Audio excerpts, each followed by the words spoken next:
Hola amigos, ¿cómo están? Vamos a continuar con esta serie de Salvemos a Perú y hoy día voy a hablarles sobre el candidato de Dios. Ya, miren, ¿saben qué? En el capítulo anterior habíamos hablado sobre el mandato de hacer acción política. ¿Ya? Llegamos a la conclusión que es un mandamiento el hacer acción política, o sea, gobernar. Se nos había encomendado a los seres humanos, incluyendo al pueblo cristiano de Dios, el contribuir en el gobierno de esta tierra, cogobernar la creación, cogobernar todo, ¿no? Hemos sido puestos como mayordomos del Señor. Nada de esta tierra nos pertenece, así que para el Señor no existe la propiedad privada, todo le pertenece a Él, pero nos ha puesto acá en la tierra para ser mayordomos de la creación, ¿no? Así de que, y, se nos ha- y es y no solamente ser mayordomos, sino ser buenos mayordomos, ¿ya? Buenos mayordomos, ¿no? Eso lo habíamos leído en el libro de Génesis, capítulo 1, versículo 28, y dice así, eh, y los bendijo Dios y le dijo, fructificad y multiplicaos, llenad la tierra y sojuzgadla. Sojuzgadla, dijimos que es el mandato de gobernadla. El Señor, Yahweh Elohim, nos dice gobernadla. O sea, llena la tierra, ¿no? Eh, llenad la tierra y gobernadla. Eso es lo que está queriendo decir, ¿ya? Parafraseando, ¿ya? Entonces, en este libro de Génesis está el mandato de gobernar, ¿ya? Ahora, pero es bien interesante porque algunos pueden pensar, Renan, pero sabes que en mi iglesia me dicen de que el presidente lo pone Dios, ¿no? Que lo que tenemos que hacer es orar, ¿no? Ya dijimos que no es suficiente orar, ¿ya? Pero en las iglesias se suele decir que hay que orar para que el Señor nos dé un buen gobernante. El Señor nos dé, que Él va a poner el presidente. Entonces, como que nosotros no tenemos, como que en la iglesia te enseñan tácitamente de que nosotros no debemos participar en la elección del gobernante ni participar en el gobierno del mundo. Que otros gobiernen el mundo, nosotros no. Eso es lo que suele enseñarse la iglesia, que solamente tenemos que orar. Entonces, tú oras, entonces se cree de que Dios va a hacer y va a poner el gobernante, ¿no? Que el ser humano no tiene participación. Y eso se contradice con lo que hemos leído, que el mandato de gobernar se nos encomienda a nosotros. Y como parte de la acción de gobernar, tenemos que escoger nuestros dirigentes, valga decir nuestros gobernantes, ¿ya? En este caso estamos en una democracia participativa, nosotros elegimos a gobernantes por medio del voto. Pero eso es algo que se nos ha encomendado a los hombres. Y gobernamos en el nombre de Dios su creación y para eso elegimos nosotros a nuestros líderes políticos, mejor dicho, a nuestros gobernantes, a nuestras autoridades, para que cogestionen juntamente con la población todo lo que tiene que ver con los asuntos terrenales. ¿Por qué? Porque no basta con que elijas a la autoridad y ahí la autoridad que se encargue, yo me lavo las manos y me dedico a mis cuestiones privadas. No, es un mandato continuo de gobernar juntamente con las autoridades. Entonces, para eso existen instancias, por ejemplo, el cabildo, asambleas, convocatorias del gobierno local, este, eh, asambleas del gobierno regional, ¿no? Referéndums del gobierno central. Entonces, uno tiene que participar, ¿no? Y en la acción política, para la acción política, para temas electorales, tienes que insertarte en una organización política, ¿ya? ¿No? En un grupo humano que detenten el poder conforme una visión de país que ellos tienen. Y eso está en el libre albedrío de las personas. El Señor nos dio el libre albedrío para que tomemos nuestras decisiones sobre cuál es la mejor visión de país que queremos, ¿no? Yo puedo tener una visión de país, el otro puede tener una visión de país, la otra persona tiene otra visión de país, somos de tres partidos diferentes y vamos a las elecciones democráticas para que el pueblo elija cuál va a ser la visión de país que quiere. Y en elecciones democráticas gana la visión de país y su candidato que el pueblo quiere, ¿ya? Si es que es una democracia auténtica, ¿no? Bien llevada. Para eso es necesario que todos participemos en la acción política, en la acción democrática, ¿ya? Ahora, entonces la gente piensa de que, no, en las iglesias piensan, el Señor va a poner el presidente, así que yo solamente tengo que votar, sale el presidente que el Señor quiso, yo me lavo las manos y me alejo. No, hay que continuar haciendo acción política, co-gobernar juntamente con el presidente electo. Pero la idea que yo les quiero decir es, en la iglesia se dice que el Señor lo pone el gobernante. pero yo acabo de mostrarles en la capítulo anterior y ahora que nosotros ponemos el gobernante. Total, ¿quién lo pone, Renan? ¿Quién lo pone? Miren, vamos a leer lo que suele leerse en las iglesias, ¿no? La epístola a los Romanos, capítulo 13, versículo 1. Eso lo escribió Shaul Hatarsi, o sea, Saulo de Tarso. Miren lo que dijo el apóstol Pablo, ¿no? Shaul Hatarsi. Dijo, Romanos capítulo 13, versículo 1. Sométase toda persona a las autoridades superiores, porque no hay autoridad sino de parte de Dios, y las que hay por Dios han sido establecidas. Entonces, Renan, ¿cómo es? ¿Dios establece la autoridad o lo hacen los seres humanos? Tranquilo, ahora te explico. Lo que pasa es de que, si bien elegir las autoridades lo ha puesto el Señor en nosotros, la última palabra y quién va a ser electo es del Señor. Vamos para esto a el libro de Proverbios, capítulo 16, ¿no? Versículo 9, escrito por Shlomo Hamelech. Shlomo Hamelech, en Proverbios capítulo 16, versículo 9 dice, el corazón del hombre piensa su camino, mas Yahweh endereza sus pasos. Y si lees el versículo 1 del capítulo 16, dice, del hombre son las disposiciones del corazón, mas de Yahweh es la respuesta de la lengua. Entonces, de esto se traduce el famoso refrán, el hombre propone y Dios dispone. O sea, el hombre puede proponer muchas cosas y querer muchas cosas, pero la decisión final la tiene el Señor. Entonces, sí, el ser humano participa en la acción de elegir un gobernante, ¿no? Pero la decisión final la toma nuestro Señor, Dios Todopoderoso, Yahweh Elohim. Él toma la decisión final. ¿Ya? Entonces, eso lo digo para que entiendan. ¿Ya? Ahora, la decisión entonces, lo digo porque el pueblo evangélico en su inocencia, en su desconocimiento, ¿no? En su de- en- con sus ideas preconcebidas que tienen o cosas que les han inculcado, piensan de que el candidato evangélico, ese tiene que ser el candidato de Dios, sea para las municipales, regionales o presidenciales. El candidato evangélico, ese es el candidato del Señor, ese es el ungido, dice, ¿no? El escogido, ¿no? Entonces los evangélicos votan por esa persona, ¿no? Porque es el candidato de Dios. Piensa que el candidato de Dios es necesariamente un hombre cristiano, un hijo del Señor. Y es cierto, es bueno. Puede ser un hijo del Señor, una hija del Señor. Qué lindo que estén entrando en la política. Pero no necesariamente el Señor, esa persona es el candidato del Señor. Me acuerdo que hubo unas elecciones presidenciales acá en Perú que se lanzó un candidato evangélico. Y esto lo pueden ver, hablo de esto, si no me equivoco, en el capítulo 4 de Salvemos al Perú, los evangélicos en política. Y saben que la gente decía, vota por el candidato del Señor, ponte la camiseta del Señor, ¿no? Entonces decían, vota por el candidato de Dios y ponte la camiseta de Dios. Y ahí estaba la camiseta con el logo del partido político, ¿no? Ese era el partido escogido por el Señor. Miren cómo es la forma, miren cómo piensa el evangélico en su desconocimiento bíblico, su falta de criterio, ¿no? Su inocencia, ¿no? Su candidez, ¿no? Es su infantilismo, es su inmadurez, ¿no? No ha leído el texto bíblico que así no son las cosas, ¿ya? Lo interesante es de que lo que está pasando constantemente es que los candidatos de Dios están perdiendo casi todas las elecciones. ¿Por qué los candidatos de Dios pierden las elecciones? ¿No cree el candidato de Dios? No, que si era un hombre creyente, una persona creyente, el Señor, como es creyente, el Señor lo iba a poner como gobernante. Entonces, ¿por qué el Señor al final permitió de que no sea gobernante?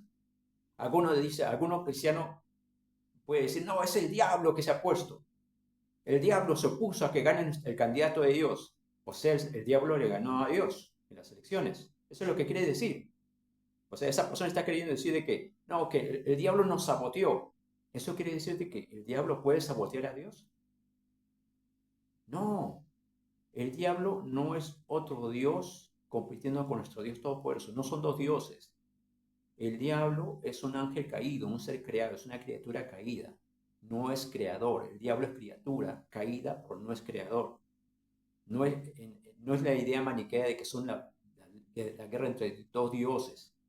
Eso creía el maniqueísmo, ¿no? En la Edad Media. ¿No? No, esa idea es una herejía. No es que es un Dios malo contra un Dios bueno, es un ángel caído, una criatura creada que se ha rebelado contra su Dios creador, que es nuestro Dios. ¿Ya? Entonces, para que entiendan de que quien gana las elecciones es el que el Señor ha permitido finalmente que gane. Pero no necesariamente tiene que ser una persona creyente. ¿Qué, Renan, lo que te estás diciendo? Esto es una herejía. ¿No? No, ahora te demuestro bíblicamente, ahora te demuestro bíblicamente que el candidato de Dios no necesariamente tiene que ser creyente. ¿No?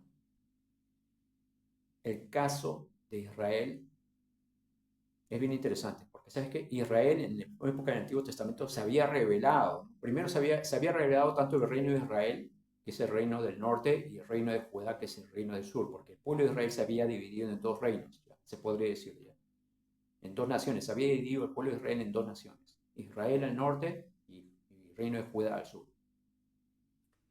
Pero por sus pecados, el Señor había designado un rey pagano extranjero venga y los arrase. ¿Ya? ¿Quién fue ese rey pagano? Nabucodonosor. Nabucodonosor vino con sus ejércitos y reventó y arrasó militarmente y masacró al pueblo de Israel. ¿Cómo el Señor usó para un pagano para destruir a su pueblo amado? Así es, así es. El Señor usó un pueblo pagano para masacrar a su pueblo amado. ¿Por qué? Porque su pueblo amado se había entregado había jueces corruptos, ¿no? Había sicariato, había prostitución, había robo, había idolatría pagana, ¿no? Había extorsiones, ¿no? había todos estos males sociales, ¿no? Entonces, una sociedad que se había corrompido totalmente. Y porque no se querían volver de sus pecados, ¿no? El Señor mandó a Nabucodonosor como instrumento de juicio. ¿Y saben cómo Dios llamaba a Nabucodonosor? Nuestro Dios llamaba a Nabucodonosor con los términos de mi siervo. El Señor llamaba a Nabucodonosor, que era un rey pagano, lo llamaba mi siervo. ¿Por qué? Porque iba a servirle a Dios para sus fines de juicio contra el pueblo de Judá, contra los judíos. Entonces, Dios puede elegir un rey pagano para sus fines. En este caso, la finalidad era juicio sobre Israel. Por ejemplo, el caso de Alberto Fujimori es bien interesante, porque es un caso emblemático. Miren, el Perú estaba inmerso éramos víctimas del terrorismo. ¿Ya? Había muertes por terrorismo por montones, muchos policías, militares, civiles, personas inocentes morían por culpa del terrorismo. Entonces Dios levantó un presidente electo democráticamente, Alberto Fujimori, también respaldado por casi todos los evangélicos. Grandes masas evangélicas respaldaron a Alberto Fujimori y Alberto Fujimori puso entre su equipo de gobierno a muchos evangélicos y pastores y logró el objetivo por el que todo Perú oraba, ¿no? Que acabar con el terrorismo y que regrese la paz al Perú. Y se logró el objetivo. Ese es el motivo por el que Perú estaba orando tanto, ¿no? Con el Movimiento Nacional de Oración se estuvo orando mucho para que podamos salir del sufrimiento causado por el terrorismo. Pero ¿qué pasa? Que después, aunque Alberto Fujimori haya hecho un buen gobierno inicialmente, después se corrompió y al final terminó en la cárcel, en prisión, condenado, ¿no? Por crímenes. Entonces, ¿cómo es así? O sea, Dios puede usar un no creyente para fines buenos también. Pero ya depende de esa persona si sigue el camino del Señor o si se aleja. Hay muchos casos de políticos, hombres y mujeres, que conocieron la palabra del Señor. Yo puedo decir ahorita muchos nombres, pero no les voy a decir los nombres. Muchos políticos importantísimos de Perú han escuchado la palabra del Señor, pero no perseveraron y se alejaron del Señor. Y lastimosamente después han terminado mal, ¿no? Han terminado mal, algunos en prisión, ¿no? Entonces, han terminado muy mal, ¿no? Todas estas personas, estos políticos importantes que conocieron el Evangelio, pero después no perseveraron. Entonces, esto se ve clarito en el caso del rey Shaul. ¿Ya? ¿Qué pasa con Shaul? Shaul Hamelech fue el primer rey de Israel. Entonces, era un hombre sencillo. Entonces vino el profeta Shemuel y lo ungió como rey de Israel, primer rey de Israel, a Shaul. Vino el ruaje del Señor, el Espíritu del Señor vino sobre él y hizo proezas. Inicialmente era un hombre poderoso en el Señor, pero después empezó a desobedecer al Señor y empezó a caer más hondo hasta convertirse en un criminal y un asesino. El primer rey de Israel, ¿no? Shaul Hamelech, ¿no? Entonces, por eso, y después, ese hombre que había comenzado con tantas esperanzas, ¿no? Que hizo algo bueno al principio, liberando a Israel de muchos enemigos, al final se alejó del Señor y terminó mal. Su fin murió, ¿no? Su muerte fue bien trágica. Lean la Biblia, la muerte trágica de Shaul, ¿no? Y después el Señor levantó a David, ¿no? Como rey de Israel, ¿no? Y David comenzó bien, aunque tuvo muchos problemas y cometió muchos errores y también cometió pecados, pero al final enmendó también su vida y terminó su vida bien. Y el Señor dice de que David era conforme a su corazón. Y fue tan buen rey de Israel, tan grande, tan poderoso, un hombre tan ejemplar, a pesar de sus errores y sus pecados, ¿no? Fue un hombre que era conforme al corazón de Dios, de tal manera que de la simiente de David iba a venir el que iba a reinar por Israel, en Israel para siempre. ¿Quién es? Yeshua HaMashiach, ¿no? Nuestro Señor Jesucristo.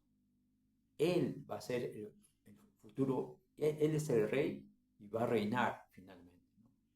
Él es el rey de Israel, ¿no? Yeshua HaMashiach, ¿no? Entonces, de la simiente de David iba a venir un hombre que iba a reinar por siempre. ¿Quién es? Yeshua HaMashiach, Jesucristo, ¿no? De la simiente de David. ¿Por qué? Porque David fue un hombre conforme al corazón de Dios. Entonces, ese es el caso emblemático de un hombre que sí es creyente y que termina bien la carrera, se podría decir. ¿Ya? Entonces, el Señor puede elegir un no creyente para gobernar, o puede elegir a un creyente para gobernar. Y puede ser un instrumento para bien, o puede ser un instrumento para mal también. Y esa persona podría terminar bien la carrera o podría terminar mal la carrera. No se sabe. Depende de la persona si termina bien o termina mal la carrera. Entonces, para que entiendan de que finalmente el candidato de Dios es el que finalmente llega a ser la autoridad. Ese es el verdaderamente candidato de Dios, es que el Señor le permitió finalmente que llegue y puede ser por muchos motivos. Puede ser para bendición o para destrucción de un país, como para castigarlo, ¿no? Entonces, Reina, ¿cómo hacemos para que finalmente sí tengamos un verdadero candidato de Dios que sea creyente? ¿Cómo hacemos? ¿Quieren saber qué? Vamos a la Biblia. Segunda de Crónicas, capítulo 7, versículo 14. Si el pueblo cristiano quiere realmente un siervo del Señor que gobierne, ¿no? Lo que tiene que hacer primero es buscar al Señor de todo corazón y pedirle un buen gobernante, pero concienzudamente, pues, concienzudamente. Y miren lo que dice Segunda de Crónicas, capítulo 7, versículo 14. El Señor Yahweh de los ejércitos, Yahweh Elohim, dice: si se humillare mi pueblo sobre el cual mi nombre es invocado, y oraren y buscaren mi rostro, y se convirtieren de sus malos caminos, entonces yo oiré desde los cielos, y perdonaré sus pecados, y sanaré su tierra. Pero esto no es que me humillo un ratito, ¿no? Me humillo un ratito, 5 segunditos, pidiéndole al Señor que nos ayude y después voy a mi casa a seguir haciendo mis cosas. No, tiene que haber todo un mover de oración por el país, cosa que no hay. No hay un mover de oración por el país, por las elecciones, por un buen gobernante. No hay un mover de oración, de ayuno y de vigilia. No hay convocatorias nacionales, ¿no? Que vayan todos de oración, de ayuno y vigilia. El cuerpo del Señor está dividido, está frío, está desinteresado, porque como piensan de que la política es del diablo, ¿no? Yo le dije, ¿no? Que la gente piensa que la política es del diablo, ¿no? Ya les demostré que no es así, ¿no? Que la política es algo ya innate, que es propio de cada ser humano porque está dentro del orden de la creación, ¿no? Entonces, como piensa de que la política es del diablo, entonces no se meten, pues, ¿no? Entonces le han dejado el mundo de la política, el mundo del gobierno, la iglesia se lo ha dejado al diablo prácticamente. Y si la iglesia ora, hace una oración breve de 5 segunditos, ya 10 segundos, y ya piensa que con eso van a lograr gran cosa. Se equivocan. Hemos leído el versículo. El pueblo cristiano tiene que humillarse y buscar el rostro del Señor, volverse de sus malos caminos, ¿no? Y pedir concienzudamente por el país para que el Señor nos dé buenas autoridades. Y eso no hay. Pero como ya le dije, ¿no? El Señor puede abandonarnos a nuestro destino si quiere. Bueno, ¿ustedes no quieren meterse en la política? ¿Quieren que gobierne un endemoniado? El Señor puede abandonarnos a nuestro destino para que terminemos siendo un estado fallido, para que terminemos como Haití, así, ¿no? Lleno de poseídos, de endemoniados, de criminales, de corrupción, ¿no? El Señor puede abandonarnos a nuestro destino, ¿eh? Porque el pecado de Perú es bien grande, ¿eh? El Perú podría abandonarse a nuestro destino, pero el Señor también, en su soberanía, podría, como ya les dije en el capítulo anterior, Él puede intervenir. Bueno, en vista que esta gente no apoya, no participa, no obedece el mandato de gobernar, ¿no? En vista que esta gente no sirve, entonces yo voy a intervenir para salvarlos. Pues el Señor, y el Señor es muy posible, es es muy posible que el Señor pueda hacer eso. Inclusive se está profetizando de que va a haber un gran avivamiento y el Señor nos va a rescatar finalmente de esta miseria en que está Perú, que está hundida en el fango y el excremento, ¿no? Esa es la realidad de Perú, lastimosamente, de mi patria, ¿no? Con todo que amo tanto, lastimosamente plagado de casinos, burdeles, ¿no? Basurales, indigentes, ¿no? Des, desempleados, ¿no? Sicarios, delincuentes, ¿no? Entonces, calles sucias, ¿no? Pobreza, miseria, ¿no? Entonces, en vista de que nosotros no podemos, entonces el Señor puede intervenir. Y el Señor va a intervenir finalmente. Yo pienso que, sí, yo creo que el Señor va a intervenir para nuestro beneficio, no porque nosotros lo hayamos buscado, porque la iglesia no lo está buscando, sino que Él va a intervenir de su propia voluntad. Hay profecías sobre eso. Porque en vista que si la gente no va a contribuir, entonces el Señor en su misericordia puede intervenir para rescatarnos. Aunque Él podría también abandonarnos a nuestra destrucción, o inclusive destruirnos. Pero mire cómo Dios es tan bueno que hay profecías que dice que el Señor va a venir a rescatarnos de su propia voluntad, no porque nosotros lo hayamos buscado. Entonces que esto sirva también para que la iglesia reaccione, pues para que madure, ¿no? Están tan atrapados en tanto infantilismo, tanta superficialidad, tanta inmadurez, ¿no? Tanta ignorancia, ¿no? Tanta ideas tan descabelladas, ¿no? Como ya le dije, ¿no? Piensan de que el candidato de Dios tiene que ser necesariamente un evangélico, ¿no? O sea, no, nada que ver. E inclusive el evangélico puede arruinarlo todo, pero lo siguen respaldándolo, a pesar de que está haciendo el mal. No, esa persona que la metan en la cárcel, por más que sea cristiano, que lo metan a prisión. No se puede estar respaldando a un candidato por más que sea mi hermano en la fe o mi hermana en la fe. Si tiene que ir a prisión, que vaya, pues, ¿no? Entonces, eso lo digo para que maduren, pues, ¿no? Para que el pueblo cristiano madure, ¿no? Entonces ya entendieron de que el candidato de Dios no necesariamente es un cristiano evangélico. El candidato de Dios es que finalmente al que Dios le da el gobierno, el poder, ¿no? Y los fines, ¿no? Ya los veremos, ¿no? Si fue para bendición o fue para juicio. Si fue para progreso o fue para destrucción. Entonces, ¿nuestro rol cuál es? Orar, participar, ¿no? En la acción política, ¿no? Por el bien de nuestro país. Eso ya hablamos en el capítulo anterior. ¿Ya? Entonces, bueno, que el Señor les bendiga a todos y vamos a continuar, ¿no? Hablando sobre qué podemos hacer para salvar el Perú como cristianos. Que Dios les bendiga. Cuídense, chao.